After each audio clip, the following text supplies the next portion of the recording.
Good morning, everybody. This is James Moore's Thursday morning's edition of Ask the Master Auto Technician.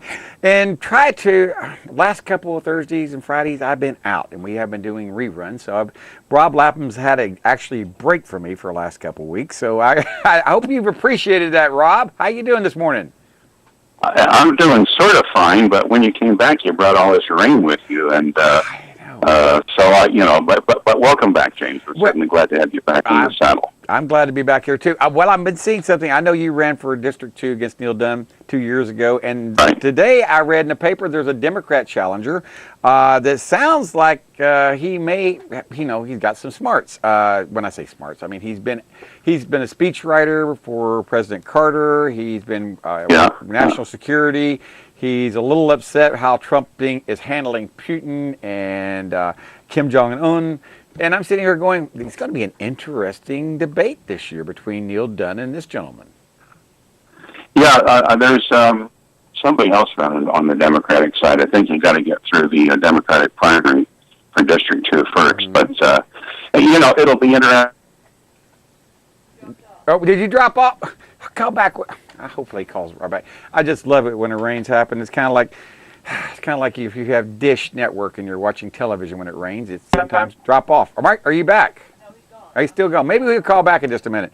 But that's the thing about a live show. Sometimes you just never know who's going to call or going to drop off or whatever. But it is going to be an interesting primary. I don't know who all the candidates are that's going to be in this month's primary for Democrat. But I know Neil Dunn's going to be the one for the Republican Party, and we'll find someone from the Democratic Party. There's a gentleman from Pensacola running. I've read today's paper. He's been to Panama City a couple of times, and it's going to be interesting. We're going to find out how that's going to be. He's saying he's running because he's tired of no leadership from Representative Dunn. Now, I don't have a dog in this fight. I'm a libertarian. I'm not pushing for Democrat and not pushing for Republican, but I am pushing for Rob Lapham to get back on the phone.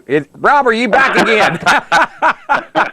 Well, good. I'm back. I don't know. You were starting to talk, and it's like, when you have Dish TV and the rain comes, you just kind of fade out the television. Yeah. Well, you just kind of faded out. It was such a disappointment. But anyway, so anyway, tell me why you just started talking. Start over again about the primary. That's all. Well, I was about to reference, and I'm going to be following this, the phenomenal amount of money that is spent on political campaigns, and you reference Neil Dunn. And last time around, he spent $1.7 million to get elected. That's a lot of money, James. I mean, I raised 1% of that, $17,000, to get some yard signs and go around and make a bunch of speeches across 19 different counties. And I put a lot of shoe leather and rubber on the tires on the cars and so on. You did. But 9,000 votes I got versus his 200,000 votes. And it just goes to show, if you don't have a lot of money, it doesn't matter whether you can win points on a debate or not.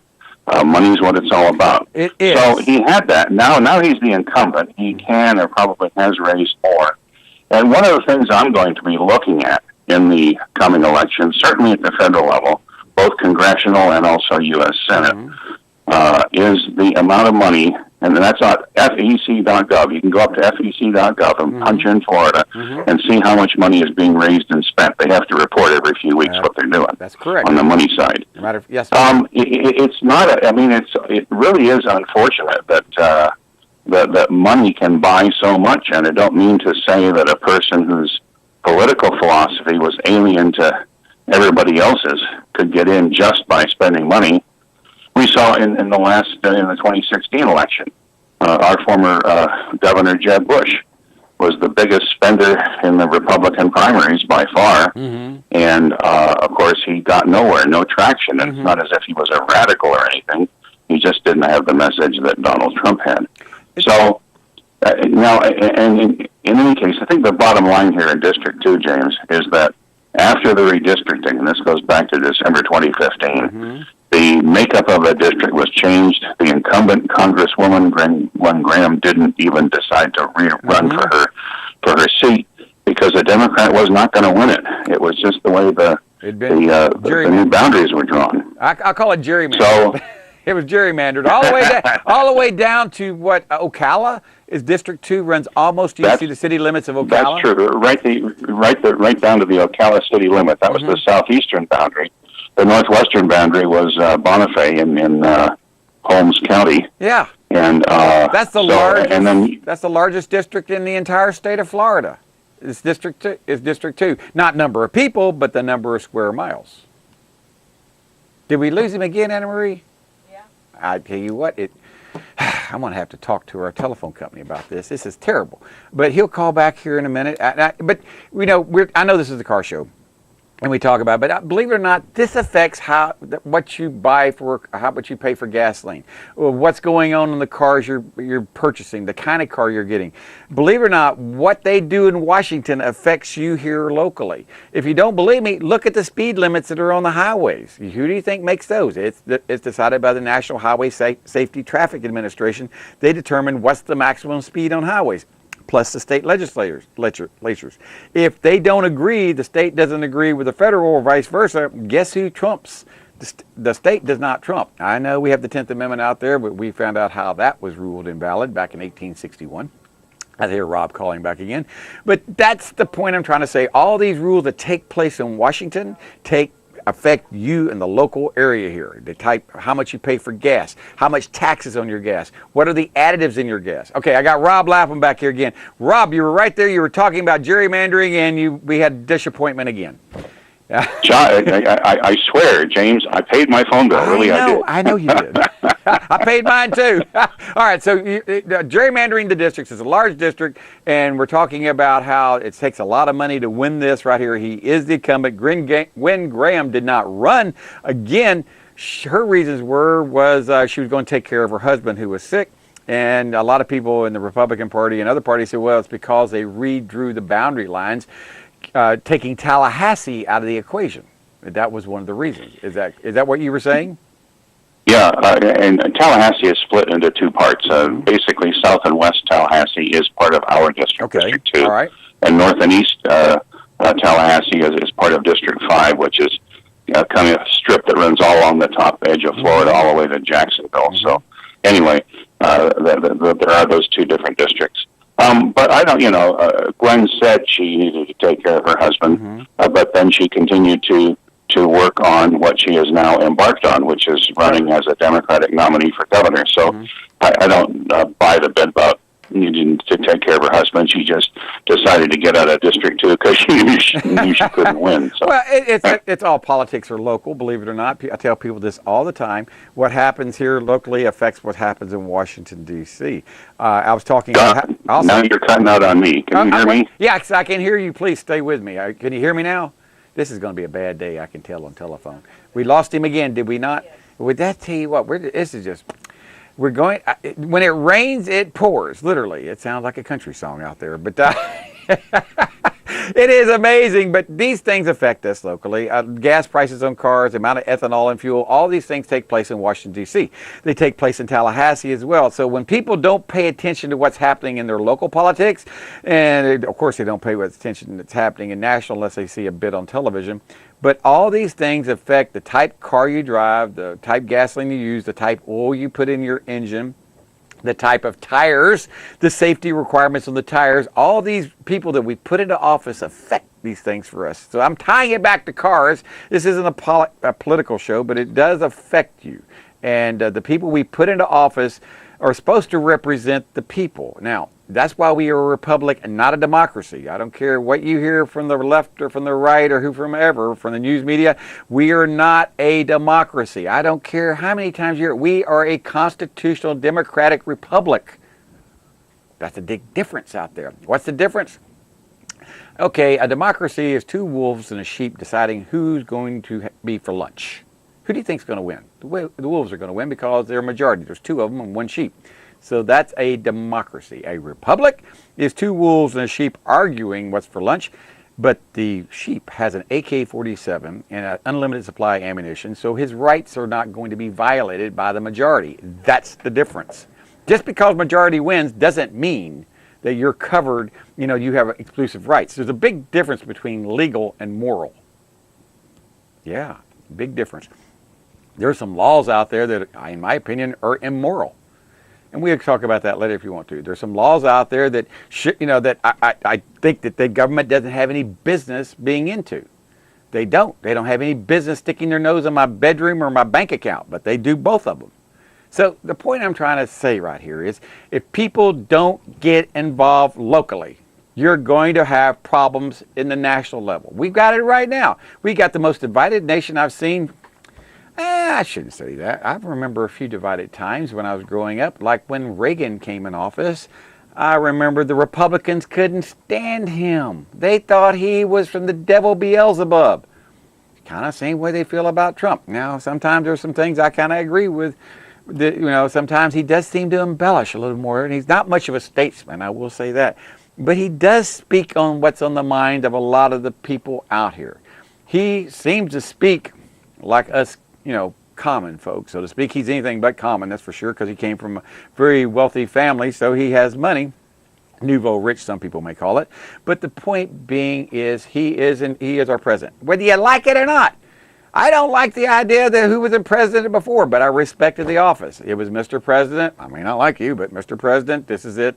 I wish you would get out of office and we could replace you. But, I curbed my tongue. I was not this vitriol that's being spewed from both sides. It's terrible. We've got to stop this. If you want to make America better, get off your butt and do something locally. My wife's doing something this weekend. Well, we all are. The Libertarian Party of Florida is going to be at the gun show. It's going to be at the fairgrounds this Saturday and Sunday, and we're not selling anything. Oh, well, yeah, we are. We're selling an idea that you have the right to determine your own life, that you do not have to be subjected to the federal government telling you where to go, how to go, when to go, all these things right here, or the local state governments. We believe government's way too big.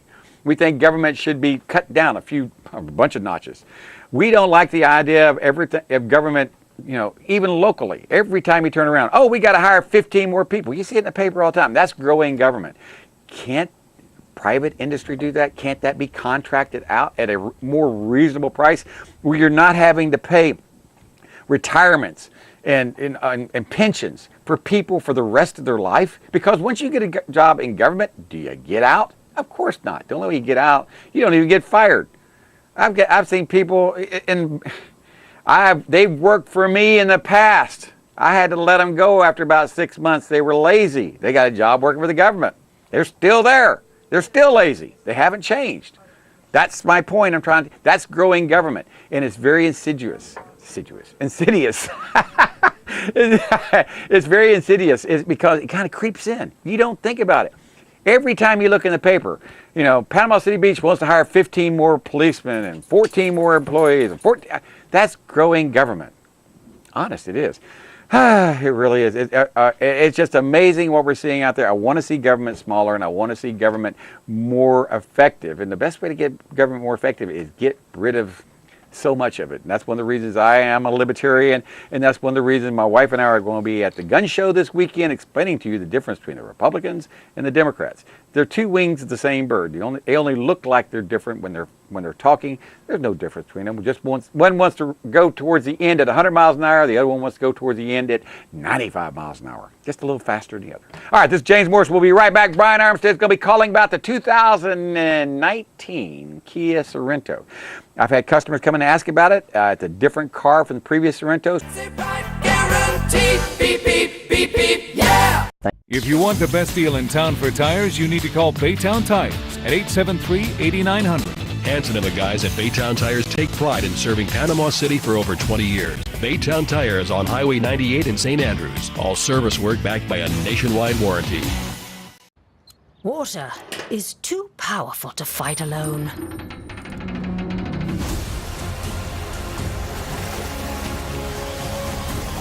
Mr. Router Plumbing.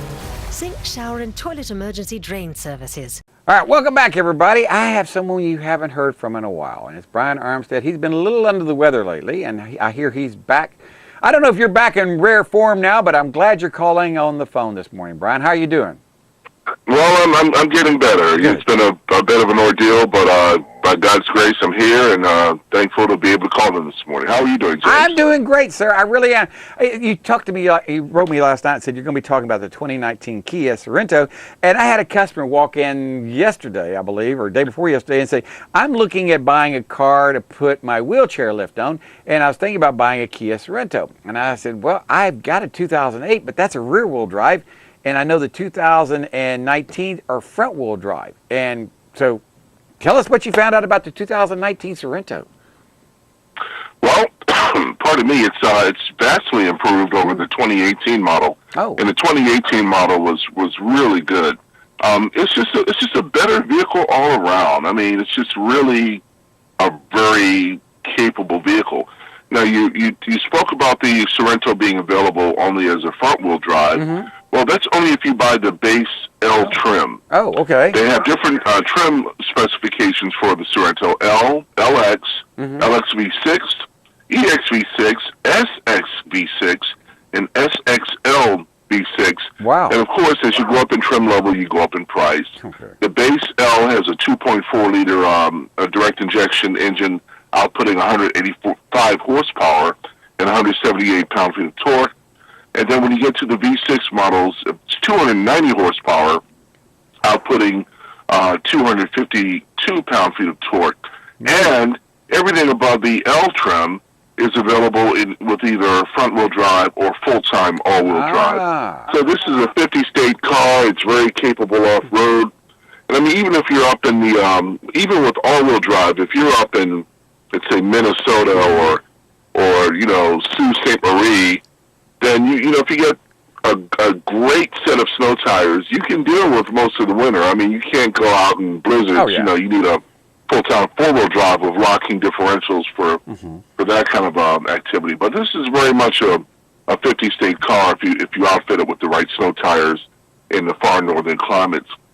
Now, between 2018 and 2019, they've added a new 8-speed automatic on the V6 models. They've revised the 6-speed automatic. Yeah, 8-speed. Wow, 8-speed. They've revised the 6-speed automatic on the 4-cylinder models.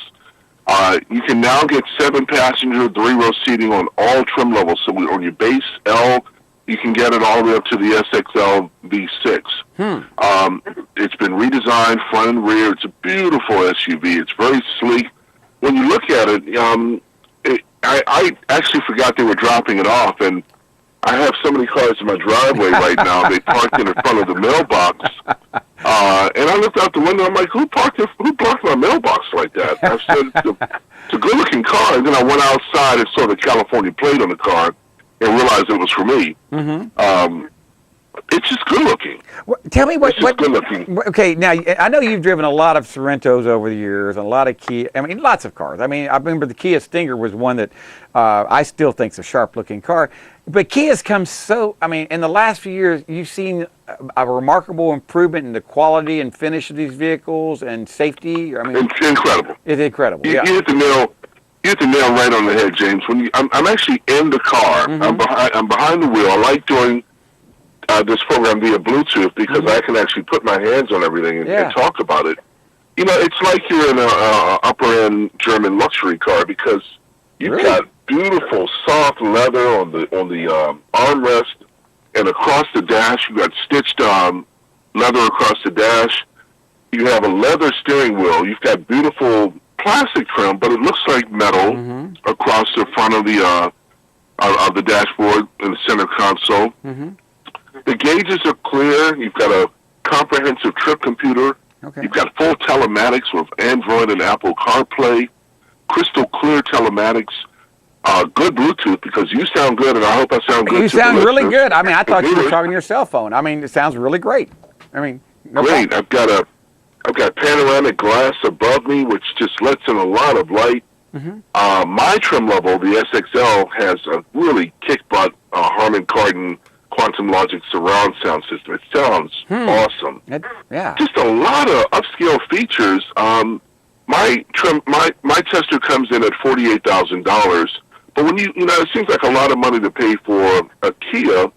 But when you look at what you get for the price, I mean, I could be on for the next 20 minutes talking about all the things that are standard.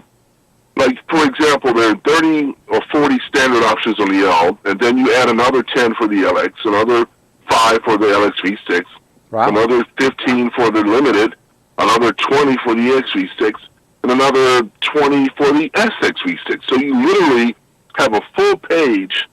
I wish I could. Well, I had a graphic that you could put up to. You literally have a full page of things that you add to this vehicle that make it special. Let me just briefly go over please. what you add when you get to the SX V6 model. Rack-mounted powered steering, driven power steering. So you've got electric power steering, 19-inch alloys, LED amber positioning lights. Those are the daytime running lights. Okay. And they serve as turn signals also.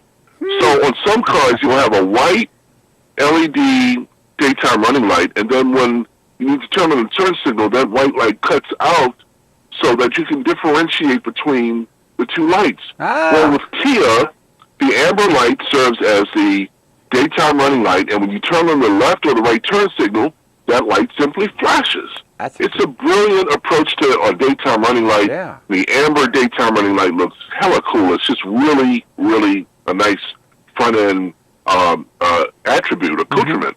You've got a dark metallic grille, roof rails, red brake calipers, panoramic sunroof, stainless steel door plates, LED lighting inside, beautiful cloth on the A-pillar, second row sunshade screen, carpet mats, chrome luggage hooks, LED cargo lamps, 10-way power seats, 8-way power passenger seat, leather-wrapped steering wheel, navigation, 8-inch navigation display unit, Harman Kardon audio, and park distance warning forward.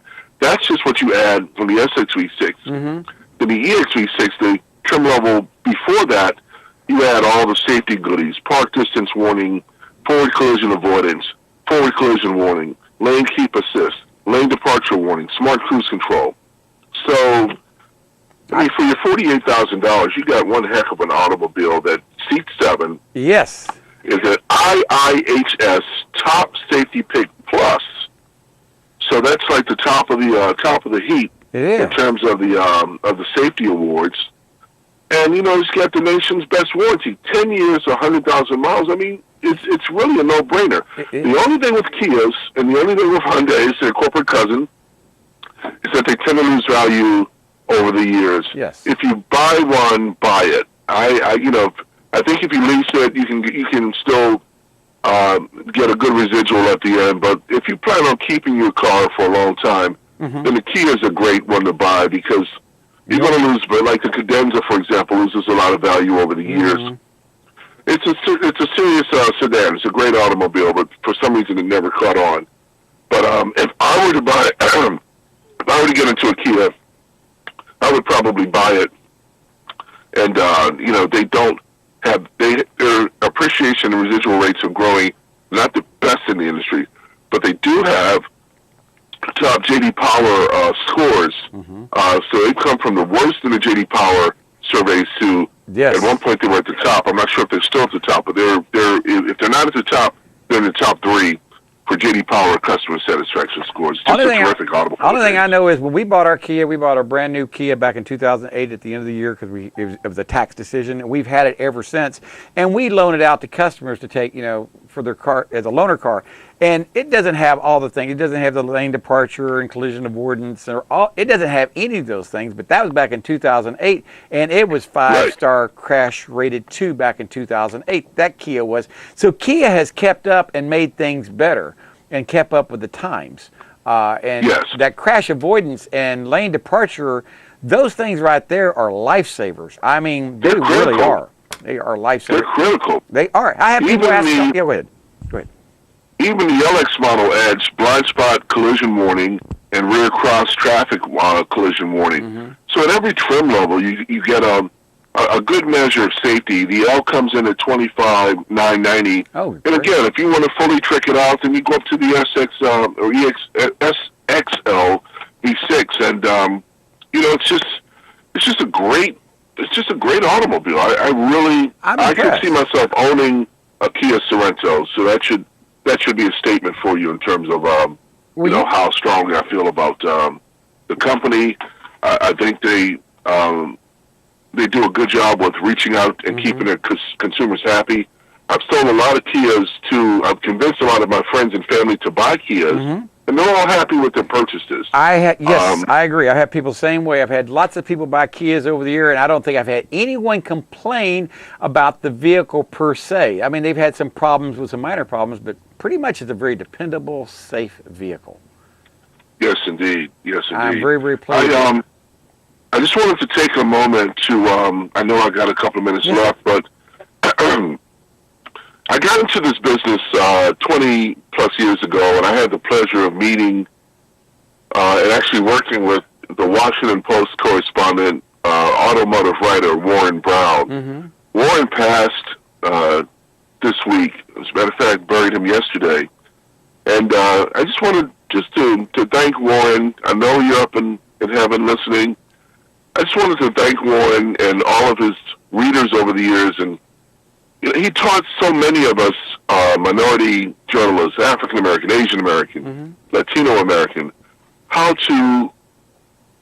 what the standard was for operating in this automotive business. It's a tough business. You come in. When I first came into the business, I walked into my first press conference. I was the only black person there. It was a bunch of older white guys, and it was a really well-defined clique. And I felt totally out of place. I'm like, do I really belong here? But by working with Warren over the years and having him as my mentor and reading his column in the Washington Post, he was an outstanding writer, a Columbia School of Journalism grad. And ultimately we did a radio show together, Washington Post Radio and World Radio and XM Radio. And the guy was just a terrific journalist and a terrific human being. He took care of a lot of his godchildren, so to speak. He helped a lot of families who couldn't afford to take care of their kids. He was active in his community. He was active in his church. And he's just a guy in my lifetime that will be missed, James. Warren passed from complications from kidney disease. He fought valiantly over the years, and I just wanted to give a big shout-out up in heaven to my man, Warren Brown from the Washington Post, for fighting the good fight, for living a great life, for taking care of his family and friends. I'll miss him. I love him. And, amidst all my health challenges I've had over the last couple of months, I understand the value of it's really put the value of life and friendship into a clearer perspective for me. I see that, especially when you lose someone that's close to you. I was reading in the obituaries today. I lost a good friend of mine I used to play golf with today. I hadn't seen him in about 6 months, and I looked in the paper and I said, "Oh, I'm gonna miss Marvin." A friend of mine named Marvin Dukes, 72 years old, retired Navy. We used to play golf together. He's EOD, explosive ordnance. Known the guy for a few years, and he will be missed, just like Marvin Brown here. I mean, he was a mentor to you. Marvin was kind of Brown, yes. Yes, Warren Brown. He was Marvin Dukes to me was, like you said, he gave me some perspectives like you got, different perspectives on things, and I really appreciate that. Part of what I'd like to let you know is what we do and how we work our system. Basically, we've got about 700 stocking dealers scattered around the 15 counties here in the Big Bend area of the state. I run a fleet of trucks, vans, and what we call hotshot vehicles to deliver to our dealers quickly so they can help service you as fast and efficiently as they can. Provide timely and efficient service, and we're there to take care of our dealers, who in turn can take care of their customers.